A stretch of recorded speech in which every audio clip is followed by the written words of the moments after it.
If you haven't been paying attention the last year plus, Luka Doncic, age just but a number. Experience overseas, we knew he'd be good, but nobody knew exactly how comfortable he would be at this level. The numbers, they continue to rise, as does the stardom, but a humble nature makes him even more likable. He sits down with our own Allie LaForce. You don't play like a 20-year-old. Do you feel like you're 20, or how old do you feel? I don't know. I feel like 20. Playing in the NBA one full year last year, after that, what did you realize needed to change in your routine, and what did you focus on this summer? Especially my body, take care of my body. I've been doing that, not great, but way better than the first season, and that was really a good change for me. What are some examples of things that you changed? My diet, going to the weight room more. Especially those two things were the key. If somebody said to you, this really surprised me about the NBA, what was it? I would say the amount of flights and the amount of games. It's everybody knows. It's 82, but until you don't play it, you don't realize how hard it is. And if you go to the playoffs, it's even harder. What has been the best thing that Coach Carlisle has taught you? He taught me a lot of things. He's a great coach. He obviously won championships, and he knows how to lead a team. And I think he helped us all. So when Coach Carlisle, I was reading some articles where he's giving you every compliment he possibly can. But the one I thought was neat is he said, "I wouldn't trade him for anybody, and I would pay to watch him play." That was special, But you never know. Those words were something special, not to trade for anybody, because you know how many great players are out there. There was just a special message there, right? Do you feel like it's your team or our team, or how would you describe? I feel like a team has more leaders than just one. Obviously there's me and KP, but we have some vets like Silly, Corny, JJ, of course, and they help us way more than we could help. How would you describe the way you felt the first time you and KP were on the floor together? Oh, it was great. He's obviously just getting his rhythm. He's been off the court a long time. He's getting better and better, and he just needs time, and he's gonna be a great basketball player. Do you guys talk a lot with words on the court, or is it more body language? How would you describe the way you communicate? I would say with words. Obviously, when I know the defenders don't speak Spanish, we speak Spanish between each other, and tell us what we're gonna do so they don't understand us. What's been your favorite moment with KP so far this season on the court? I don't know, probably some alley-oops, some passes. Who's been the most exciting player that you've gotten to play against? LeBron James. I always admired him since I was little, so that's him. What was different about playing against him other than watching him play? Was he faster and stronger or smarter? Was there anything that surprised you playing against him instead of watching?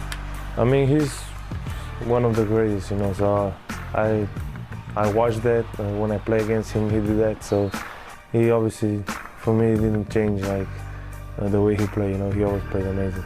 I think you're a guy who sees big picture, and you want the best things for your team and your organization. People talk about you being in the MVP conversation. What does that mean to you, and what's the big goal that you have in mind? Like I always say, it's special to hear it, but obviously I just want my team into the playoffs. That's our goal, that's my goal. And I've been talking to JJ. He said playing in the playoffs is so much fun, and that's what I want to do. Well, look, Sekou with his MVP ladder, and there's something missing, perhaps. Now, we've got young rising Pascal Siakam, who we'll get into. Kemba's been great, of course, top three, we understand. James Harden's actually scoring as we speak. The Rockets not even playing right now. Luka Doncic, though, has been, you sit there and you think about the number of ways as coaches and players to impact a game. And how long it took you guys as young players to learn about how to impact in those ways. I know he played overseas and against professionals, but how much are you marveling that at 20, he seems to understand and know on the floor so many things that those 30 don't even know yet on the floor in the NBA? Well, in only his second year, it seems as that the game has already slowed down for him. And you see that with great players, maybe, their 6th, 7th year in the league when they really start to dominate and take over. The thing that I'm most impressed with about him is his eyes.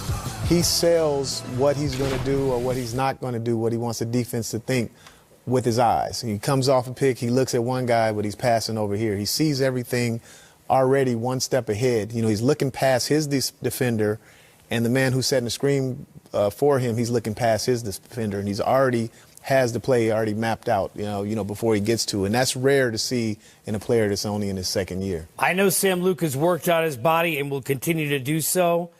He's not the fastest player that's ever lived.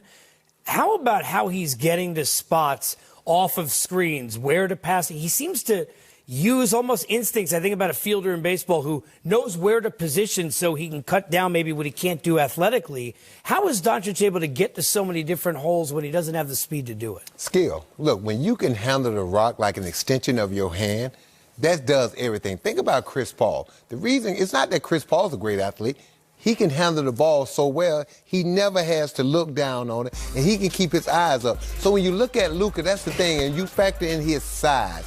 And then the fact, in case on push back a little bit, it matters that he played in Europe because he played with grown-ups, and Europe in some aspects is harder. The toughest thing about the NBA is that you're playing against better athletes and the schedule, all the games you play. But when you play in Europe, the game is harder because it's harder to get assists because there's no illegal defense. So teams can play zone. So what you're seeing is he developed, to Brian's point, B. Shaw's point, he developed that by keeping his head up, but it's the skill, man. When you can handle the rock and shoot the rock and keep people off balance the way he does, it makes you quicker. The same as Larry Bird.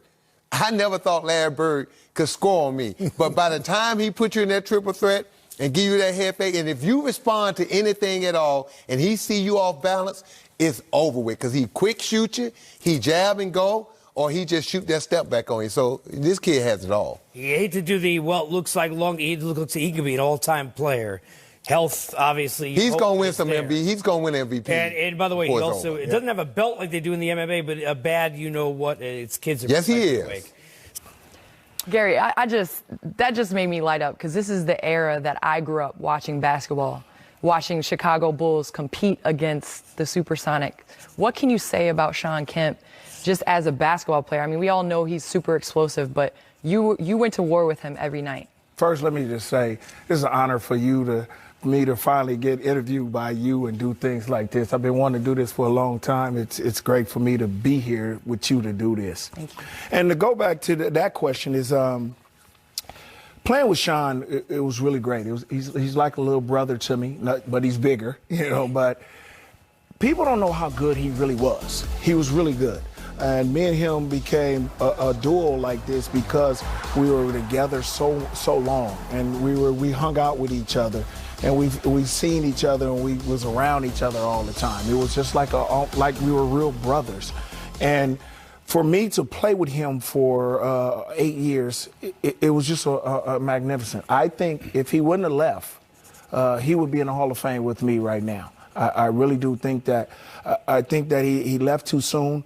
We had something going, and you know how basketball goes. It gets into these contract things and all that stuff, and I just think that this guy was better than a lot of people really don't understand. I think that with the Barkleys, all these guys, the Karl Malones, the Tim Duncans, this guy was one of them. Well, Rain Man, as a lot of people called him, his nickname, there was a battle that happened in 95, 96. You guys got to the finals. And we're playing against Chicago Bulls, forced them to 6 games in the middle of their dynasty. What can you say about that series? And there are a number of people that said that you never backed down from Michael Jordan. Well, that was true. Candace, I was hurt during that time. I had got hurt in the Western Conference Finals against Utah. And I didn't want to tell anybody. I'm not that type of guy to do that. They had put me on a cover of Sports Illustrated talking about Mission Impossible and stuff like that. And Shawn wasn't having the best of a series. I mean, he was letting Dennis get into his head a little bit. A lot of things were going on. And then we finally switched it up and we said we don't care. You know, and I went to George Karl and said, look, let me tell you something. I'm guarding Michael from now on. And that's it. And then we slowed Michael down a little bit. And then Shawn started to pick up. And then by that time, it was too late. We was down 3-0. We won 2 in a row. We went back to Chicago, and in Game 6, we lost a close one. And I think that if we would have played not to lose, but to win, I think the series would have been a little bit different. Well, honestly, it was an honor for me to grow up and watch you guys. You know, now in this era of the NBA, with duos being such a big thing, you can't say Gary Payton without saying Shawn Kemp and vice versa. So it was an honor as a fan for me to grow up and watch you guys play. So thank you so much.